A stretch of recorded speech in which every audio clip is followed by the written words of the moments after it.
Ek begin het in die eiendomsmark, het ek vinnig 'n listing gekry en ook dadelik kliënt gekry om die plek te koop. En ons het met die huurders gereël om vir ons die toegang te gee tot die eiendom. En ek het die volgende oggend die kliënte uitgeneem na die eiendom toe, en toe ek die deur oopmaak, toe kom ek agter dis groot fout. Die huurders het oornag verdwyn en hulle het ook die matte saamgevat. So my kliënt was gelukkig daaroor, want hy wou in elk geval onderhandel op die prys, so hy het geonderhandel en ons het die plek verkoop gekry en hy het hom vir my 5 jaar later weer gegee om te verkoop en ons het gelag daaroor aan die einde van die dag.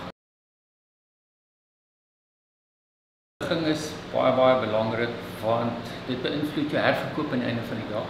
As jy goeie ligging het, is jy verseker om jou geld terug te maak.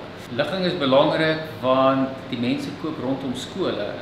So as jy rondom 'n skool kan koop, gaan jy herverkoop aan die einde van die dag baie beter wees.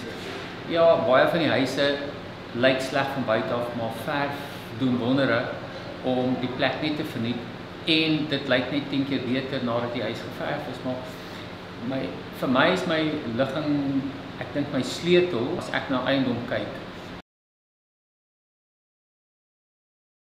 Ek het nogal baie gesien by jong kopers wat hulle vriende wil beïndruk met 'n eiendom. My raad is moenie koop waarvoor die bank jou goedkeur nie. As hulle jou goedkeur vir 2 miljoen, moenie vir 2 miljoen koop nie. Jy weet nie, gaan die rentekoers op, gaan ek my werk verloor, gaan ek dalk skuif, gaan minder verdien of ons kry kinders. Koop eerder vir minder sodat jy spasie het, sou iets gebeur vorentoe dat jy ten minste jou eiendom kan bou.